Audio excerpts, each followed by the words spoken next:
Türkmen hökümeti yurtda COVID-19 ýokuşan näsagyň ýokdugyny aýdyp gelýän mahaly Lewap vilayatynyň ýokunç keseller hasahanasyna koronavirus alamatlary bilen ýerleşdirilýän näsaglar köpelýär. Aşgabatyň ýokary kujaýlarynda okumaga gitjek studentlerde COVID-19 barlygy geçirilýär. Lewapyň migrasiýa gullugy çagasy daşary ýurtlarda okuwny tamamlan enatalara jaň edip olaryň Türkmenistana getiriljekdigini duýdurýar. Bu barada Adatlyk radiosynyň habarçysy Lewapdan habar berýär. Ýagdaý ýene-de erwetleşdi. COVID-19 ýokuşanlaryň sany köpelýär. 11-nji awgustda ýerden COVID-19 barlyklarynyň netijesi pozitiv çykan 5 student ýokunç keseller hasahanasyna ýerleşdirildi. 12-nji awgustda gündüzi ýene-de 8 studenti şol güni giýje başga-da 1 studenti getirdiler diýip gizlilik şertinde söhbetdeş olan habarçy 13-nji awgustda gurrun berdi. Onuň sözüne görä olar 3-nji 4-nji kursda okuyan studentler bolup, olaryň arasynda gyzlar we oglanlar bar. Olary COVID-19 virusynyň ýokuşandygy Aşgabatyň ýokary kujaýlarynda okuyan ýa-da şu ýyl okuwa giren Lewaply studentlerde geçirilýän barlyklarda anyklandy. Türkmenabad şäheriniň 2 mektebinde Aşgabada okuwa gitmeli studentlerde barlygy geçirilýär. Olar 22-nji 23-nji mekteplerde analizleri tapşyryp soňra şol ýerde karantin aslynda testiň jogabyna garaşýarlar. 3-4 günüň dowamında testiň jogaby belli bolýar. Barlyk netijesi pozitiv bolan studenti tiz kömek ulugunda vilayatyň ýokunç keseller hasahanasyna iýerýärler. Olara polisiýa tarapyndan gözegçilik edilýär diýip Lewaply studentleriň enatalarynyň we saglyk işgärleriniň ençemesi bilen söhbetdeş bolan habarçy bellidi. Habarçy häzirki güneçenli COVID-19 barlyklarynyň netijesi pozitiv bolan studentleriň jem sanynyň 16 aý ýetendigini aýdyp, entek barlyklardan geçmedik studentleriň sanynyň has köpdigini hem bellidi.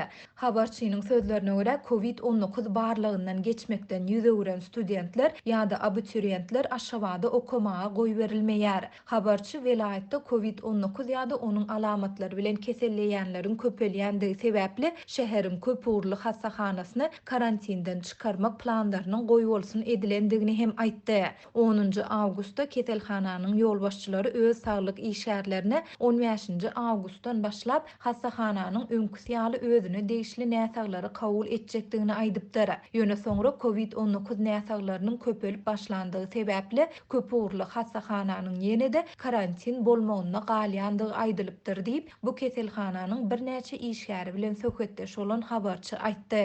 Ýatlasak 24-nji iýulda Adatlyň habarçysy Türkmenabaddaky köp uğurly hasahanyň karantina ýapylandygyny habar beripdi. Lewapda Türkmenistanyň ýokary kujaýlarynda okuyan studentlerde COVID-19 barlyklary geçirilýän mahaly okuwny tamamlan daşary ýurtlardaky türkmen studentleriniň enatalaryna çağalarynyň ýurda getiriljekdigi duýdurulýar. Migrasiýa gullugynyň işgärleri daşary ýurtlaryň ýokary kujaýlarynda okuwny tamamlan studentleriň öýlerine jaň edipdirler. Olar enatalardan "Siziň çağaňyz okuwy tamamlap daşary ýurtda näme edip ýör, işleýärmi?" diýip sorapdyrlar. Şeýle-de olar 1-nji sentýabrdan olaryň Türkmenistana getirilip başlanjakdygyny aýdypdyrlar. Olar enatalara "Çağalaryňyz muňa taýýarlansyn" hem diýipdirler diýip habarçy enatalara salgylanyp gurrun berdi. Bu habarlaryň arasynda Lewap vilayatynyň dermanhanalarynda medisina maskalarynyň ýetmezçiligi saklanyp galýar. Habarçy käbir dermanhanalaryň gyt maskalary ýaşaýjylara satman,